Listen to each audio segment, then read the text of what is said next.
Hasta la fecha de publicación de este episodio, en México han muerto 4 periodistas en lo que va del 2022. Esta es una de las razones por las cuales México es el país más mortífero del mundo para los medios de comunicación, según el Comité para la Protección de los Periodistas. Este comité ha contabilizado desde 1992 y hasta 2021 el asesinato de 138 informadores en México. Artículo 19 computa cifras todavía más altas, 145 desde el año 2000. Jan Albert Husten, representante del CPJ, señala que México es la única nación donde los niveles de violencia letales contra los comunicadores se han mantenido con los distintos gobiernos. Es por ello que los integrantes del gremio periodístico han levantado las voces. Se han dado manifestaciones en todo el país, pero no es suficiente, porque ¿qué podemos hacer cuando los que se supone nos deben proteger son los que nos callan? Acompaña a Berenice y a Tania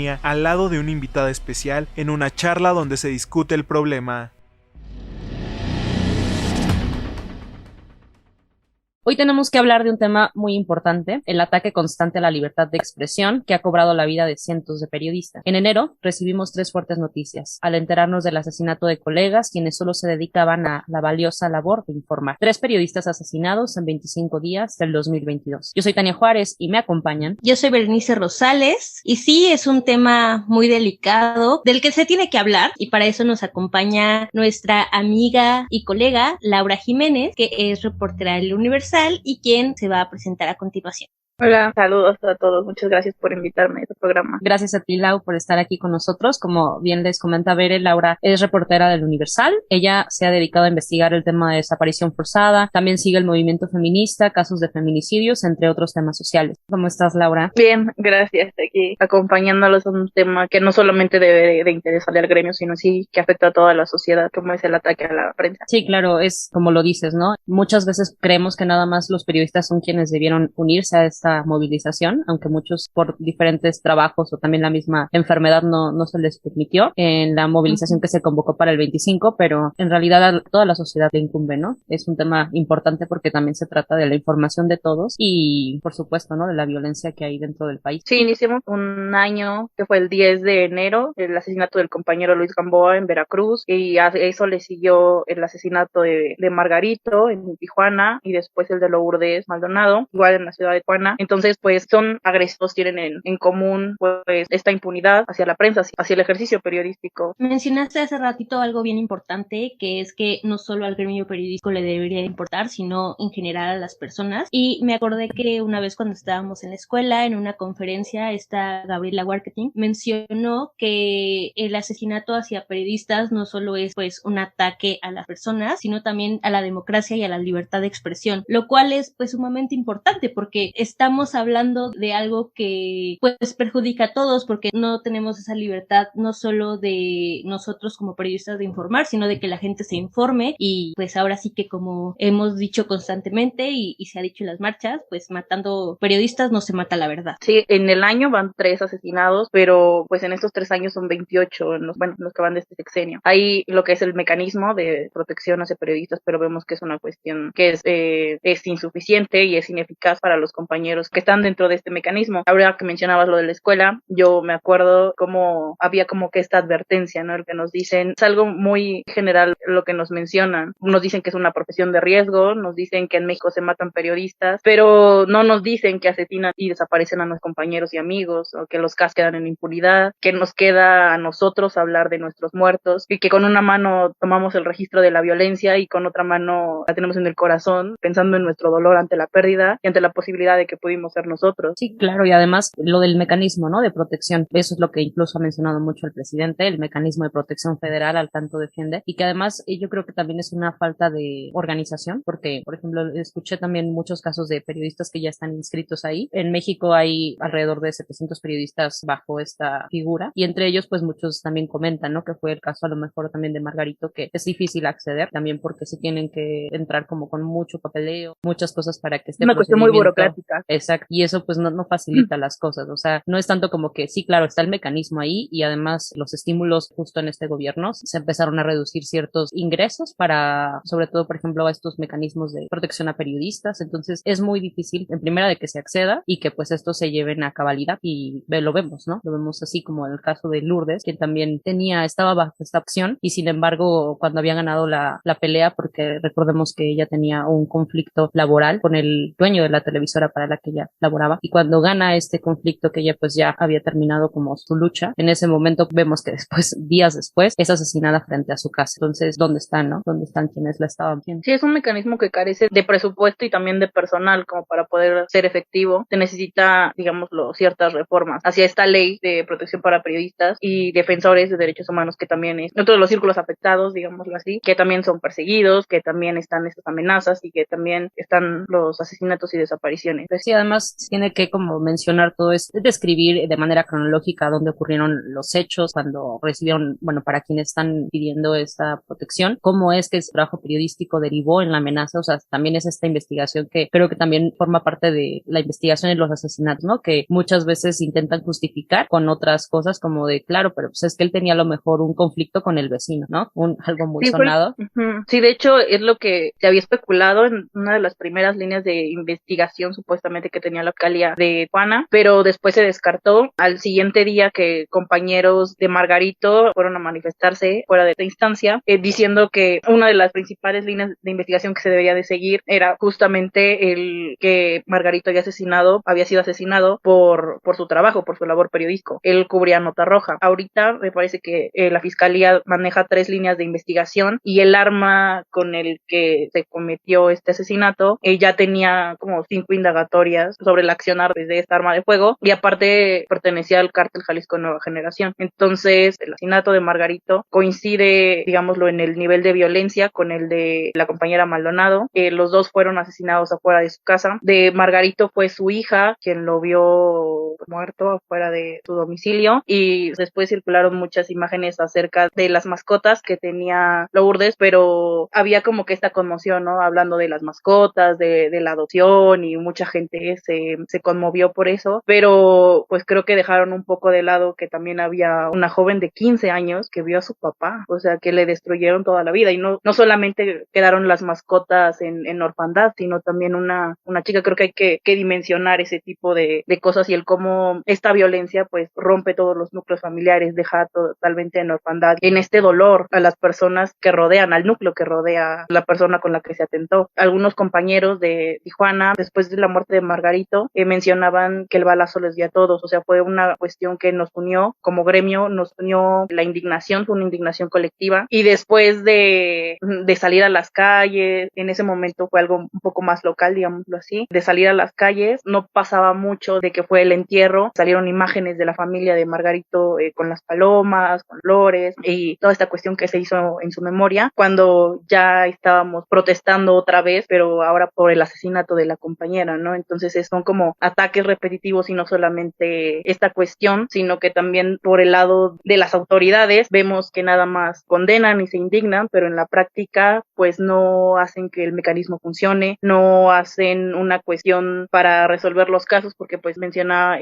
Alejandro Encinas que cuentan con el 90% de impunidad los casos entre agresiones a la prensa. Entonces también nos encontramos en un juego cruzado, ¿no? Porque nos atacan o podemos ser víctimas de las autoridades, y también entre el crimen organizado. Entonces pues ahora sí parece que no tenemos un lugar donde correr. Claro, y sobre todo porque también existe esta revictimización por parte del presidente, ¿no? Que hoy mencionó que, su comentario, ¿no? Que dijo que son muy pocos los periodistas que están cumpliendo con el noble oficio de informar, ¿no? En este momento en el que ha habido 3 asesinatos muy recientes y que además, pues es como dices, ¿no? Algo ahora sí que de todos los días. Sí, su discurso la verdad no ayuda para nada, al contrario, nos hace más víctimas de ataques, polariza, o sea, son comentarios bastante indolentes y bastante fuera de lugar, honestamente. El hecho de creer que todas las cosas son para atacarlo cuando él mismo es el que se ha encargado de despreciarse a sí mismo por ese tipo de comentarios y de acciones, en lugar de tomar la responsabilidad de su cargo. Sí, de resolver y dar una explicación clara. Es como lo que comentábamos. Realmente este tipo de casos quedan en impunidad porque se intentan justificar con otra otra cosa, y pues el atribuirlos a lo que son, que realmente murieron por la labor, es importante porque aunque suene fuerte para el gremio y para todos, pues como bien lo dice, semana a semana en este enero tan difícil, se tuvieron que pues hacerles memoria, ¿no? A estas personas, a estos periodistas, pues si no se menciona y si no se atiende, la cosa continúa, ¿no? Y es algo que pues él, con gente como él, no entiende. Sí, de hecho fue algo sorprendente que el día martes salió el gremio periodístico a manifestarse en más de 60, bueno, cerca de 60 ciudades, 28 entidades del país. O sea, hay una solidaridad entre compañeros. Mencionan otros periodistas, creo que lo mencionaron bastante en redes sociales, que se había congregado muchísima más gente que en otros casos, ¿no? Que teníamos como que la muerte en el asesinato de Rubén, el de Miroslava, sí era como el salir a levantar la voz por nuestros compañeros y también el hartazgo ante esta situación que parece que no se termina, al contrario, parece que se intensifica, y además estamos en un medio donde no solamente tienes que luchar por tu vida, sino también por sobrevivir ante una precariedad laboral. Mencionaste el caso de Rubén, que creo que rompió paradigmas porque digamos que generalmente estos ataques a la prensa se dan más en los estados que en la ciudad, y el caso de Rubén Espinosa fue el primero aquí en la Ciudad de México, que se supone que está un poco más protegida, entre comillas, porque tiene los reflectores, ¿no? En general. Y bueno, que también este caso lo hicieron pues manejar como si fuera otra cosa, ¿no? Si fuera, creo que acusaron a una de las chicas que estaba con él de prostitución y de venta de droga. Me parece que no es el primero. Hay varias agresiones dentro de la Ciudad de México. Ahorita no te puedo decir como la cifra, pero sí hay varios. Lo que sí sé que en Michoacán hay 17 casos de periodistas asesinados y desaparecidos desde 2006. Son varios, y aparte hay una cuestión que es el desplazamiento forzado que también padecen los compañeros, ¿no? Cuando eres periodista local y se amenaza con tu vida, pues una de las cuestiones del mecanismo es situarlos en otro estado, es brindarles lo que es el famoso botón de pánico, pero en muchas ocasiones tienen que ver desplazados. Uno de los lugares donde más llegan son la Ciudad de México y el Estado de México, es donde llegan a vivir en su mayoría, y fue lo mismo que le pasó a Rubén, ¿no? O sea, viene de Veracruz, sale desplazado por la violencia, llega a la Ciudad de México y es acá donde sufre esta percepción y pues donde lo asesinan. Y lo mismo ha pasado con otros compañeros que han, pues sí, ya sea que no los han matado en sus estados de origen, pero pues sí han atentado contra su vida en pues donde los localizan, pues. Sí, hay alrededor de 67 periodistas desplazados. Como lo comentas, si bien pueden ser dentro del mismo país, también es cierto que muchos han tenido que estar en colaboración con refugios en otros países y que puede ser que ni siquiera regresen al país, ¿no? Por la misma violencia y porque sus agresores siguen libres. Y también el que sigan libres y a lo mejor y no ejerzan algún cargo público, no quiere decir que estén fuera de riesgo, porque siguen teniendo todavía el mismo poder y pueden todavía ejercer violencia contra ellos. Entonces se vuelven casos cada vez más complejos por este tipo de mecanismos. O sea, ya es como si fuera este tipo de violencia incontenible. Y precisamente con esto que mencionas también, el botón de pánico, estuve leyendo hace poco sobre el caso de Francisco Canul, el periodista que pidió ayuda porque se metieron a su casa, estuvieron como intentando revolver papeles, no le robaron nada, pero pues para él lo comenta como una agresión, y una agresión por supuesto hacia su profesión, ya que él fue quien grabó el video donde los policías asesinan a Victoria Salazar, la salvadoreña, que recordemos este caso de brutalidad policíaca que ocurrió el año pasado. Entonces a él solo se le otorga un botón de pánico, ¿no? Y es lo que dice, bueno, ¿y esto, o sea, de qué me sirve, no? O sea, sí, ya está padre, ya tengo mi botón de pánico y pues es como se le atendió para lo que solicitó y no hay más. O sea, dice él, si me hubieran querido matar, ya me hubieran matado, ¿no? Esto no tiene un funcionamiento. Sí, son muchas cosas que se tienen que considerar con el botón de pánico. Justo en la manifestación que se dio frente a la Secretaría de Gobernación el día martes, no solamente se gritaron consignas, sino también hubo testimonios de compañeros desplazados y que están dentro del mecanismo. Una de ellas mencionaba justamente la función del botón de pánico, ¿no? Decía, es que te dan un botón de pánico donde mandan tu ubicación y todos tus datos, y toda esta cuestión la tiene a la mano la fiscalía, que muchas veces es la misma fiscalía las que nos amedrenta, las que nos asesina, digámoslo así, porque hablamos también de esta colusión de autoridades con el crimen organizado, o cuando se afectan los intereses de ciertas personas y no les gusta lo que se publica o lo que se da a conocer, que se supone que es de interés. Un activista que yo llegué a entrevistar hace mucho tiempo y que tengo como una buena relación con esta persona, hacía, digamos, un poco de burla del funcionamiento del botón de pánico. Estaban otras familias de personas desaparecidas y mencionaba que le habían dado ya el botón de pánico y decía, es que le oprimes este botoncito, sale una burbuja y te protege y te repele de todas las balas. Entonces era el tomar hasta de una forma burlona un botón o un mecanismo que pues realmente no te da esa protección y esa garantía pues pues de que vas a sobrevivir a un ataque o que realmente que te dé un poco de seguridad o de protección. Al contrario, es como, pues algunos lo sienten como una burla ante la ineficacia que es este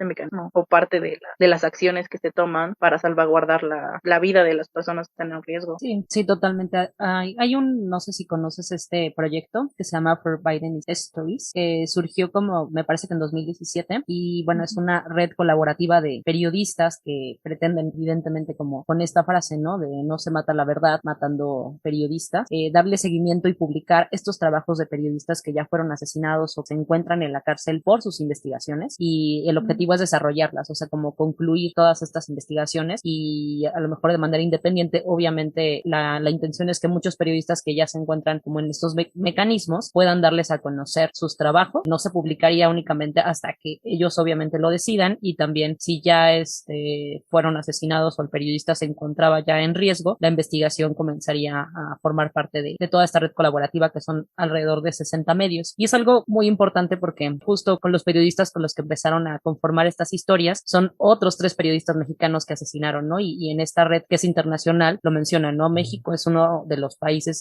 prácticamente es como el tercero, el segundo del mundo, pues el peor para ejercer el periodismo, ¿no? Porque por los casos de agresiones hacia el gremio y también por los asesinatos. Y justo comienzan con estos casos de Javier Valdés, de Miroslava Brik, se unen al colectivo 23 de marzo, que es el colectivo con el que se organiza después de su asesinato para dar a conocer su trabajo y entender como todas las aristas de la historia del asesinato, ¿no? Que no se quede en la impunidad, que pues si el gobierno no quiere hacer lo que quiere, el resto de los periodistas en diferentes países lo van a publicar. Entonces, digo, es algo también interesante, pero creo que también habla de esto, ¿no? Que es como ya no hay escapatoria ante este tipo de violencia cuando ya te encuentras en riesgo, y entonces toman la mano a lo mejor otros compañeros, pero pues para seguir investigando, ¿no? Pero pues el resto de seguridad no está todavía como en manos de alguien que pueda ponerle. Sí, como lo mencionas, México es el primer lugar en asesinatos y en riesgo para ejercer el periodismo en América Latina y el segundo lugar a nivel mundial después de Afganistán, que pues es curioso porque se supone que no estamos en una guerra aquí en México, bueno, al menos no una guerra declarada, es más como pues este conflicto interno no tenemos, y al final pues sí, o sea, parece que no tenemos dónde correr, pero digamos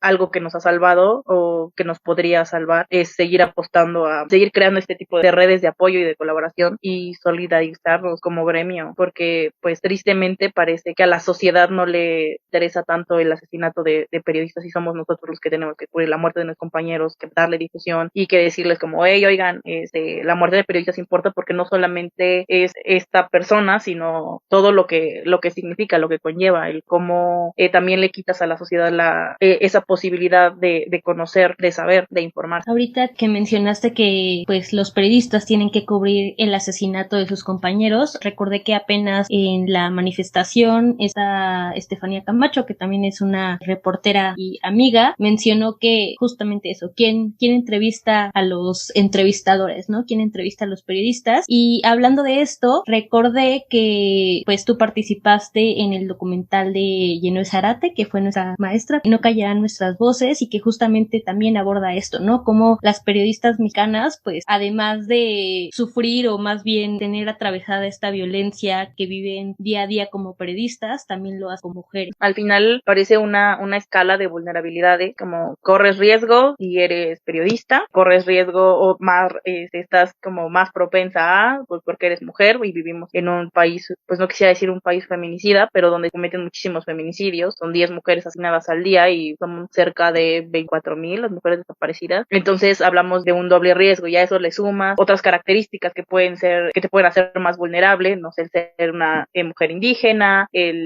así, y así se va sumando. Sí, como en la escala de privilegios, ¿no? Cuando puedes estar en vulnerabilidad. Siempre hay que tomarlo en cuenta, y creo que este tipo de proyectos es proyectos que contribuyen, como también lo decías, bien lo dices, ¿no? Las redes colaborativas nos salvan. También hablar de este tipo de cosas, ¿no? O sea, que no es Zárate, es doctora, es periodista, y ella habla muy bien en este documental, en esta investigación, sobre estos casos y cómo se incrementa el riesgo, ¿no? Siendo mujer. También el intento de informar y de investigar es muy, muy importante porque llega a diferentes personas, no solo volvemos al tema, y creo que lo podemos mencionar muchas veces hasta que quede claro, ¿no? No solamente hacia periodistas, que son quienes pues regularmente estamos relacionados con este temas, ¿no? Sino al resto, ¿no? De lo importante que es seguir cuidando a los medios, ¿no? Que son quienes se informan día con día y pues a veces también se aventuran a investigar denunciar cosas muy, muy fuertes, ¿no? Y tú lo sabes bien. Y creo que también es muy interesante por eso que si tienen la oportunidad de ver este corto documental, me parece que se encuentra en Filmin Latino, No callarán nuestras voces, recuerden, y pues ahí tienes tu participación, donde pones también parte de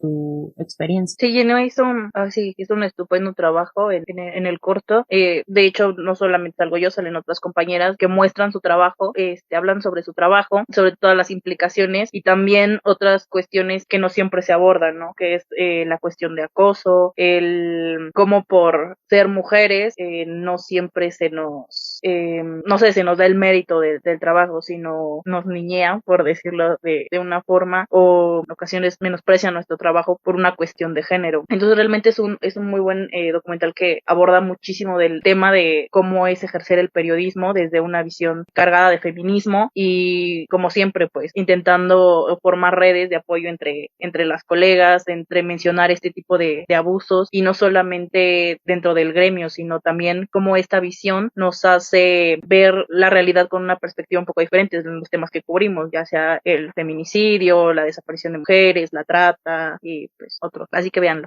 No porque salga yo, pero sí véanlo. Tienen que verlo. Ahorita lo buscamos bien, pero sí, me parece que está en Filmin Latino. Sí, sí, y está lo en pueden Filmin Latino. ahí lo pueden encontrar. Y sí, como dices, es tener sobre todo esta perspectiva, ¿no? Como las diferentes aristas para contar las historias. Y que eso es lo que les comentaba también con el proyecto de Forbidden Stories, que también incrementan, ¿no? Como la ayuda a dar a conocer estos casos. O sea, me parece a mí muy interesante eso, que una red global pudiera tomar este interés, ¿no? De casos que ya se habían quedado como en la impunidad y que a lo mejor y las personas no iban a tomar en cuenta, y retoma, por ejemplo, estos nexos en la narcopolítica que valientes periodistas intentaron investigar y pues empezar a exponer en sus medios. Esto pues los llevó a que los asesinaran, y ellos justo lo comentan de manera muy respetuosa, tienen diferentes puntos de vista en los medios que se va publicando, ¿no? Desde un medio europeo, creo que la revista Proceso es quien también forma parte de esta red, porque tienen la historia de Regina Martínez y la tienen que retomar también, obviamente tomando la historia de la revista, ¿no? Y sí, me parece eso también. Si pueden ver ese proyecto, los videos están en YouTube, son una serie de investigaciones y también las encuentran en toda su red colaborativa de periodistas. Bueno, pues para cerrar este programa, queremos agradecerte, Laura, por acompañarnos el día de hoy, y pues nos gustaría que dieras unas palabras para aquellas personas que desean estudiar periodismo y para que no se desanimen con toda esta situación que existe en el país. En un país donde se ataca, se persigue, se asesina a periodistas, decir que aunque la impunidad parece reinar, no tendrá nuestro silencio. Es un oficio, es una actividad muy noble, que tiene como fin apoyar, ayudar, pero no solamente informar, donde hemos dado la solidaridad de grupos a los que hemos acompañado, como es las primeras personas que se pronunciaron ante estas violaciones a derechos humanos, ante esta persecución y ante los asesinatos a periodistas, que son personas que, digamos, lo que compartieron su dolor con nosotros, ¿no? Con las que hemos caminado, que han sido las madres buscadoras y también las sobrevivientes de feminicidio, o también colectivos de familias de víctimas de feminicidio.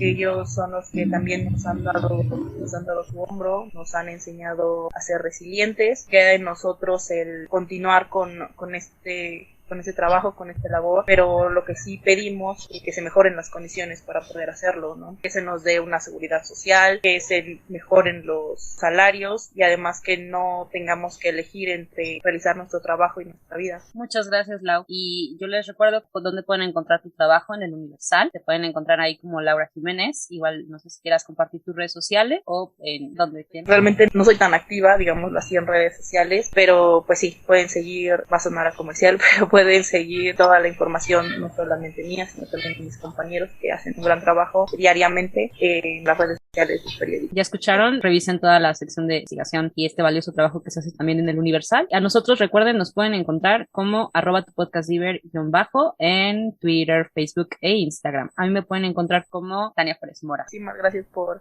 invitarme. Gracias a ti por aceptar esta invitación. Yo soy Berenice Rosales, a mí me pueden encontrar como Berenice con Z, y si se preguntan por qué Arad no está aquí, es porque ya lo despedimos. No es cierto, es porque tiene mucho trabajo y bueno, la vida adulta, pero esperamos tenerlo en el próximo programa.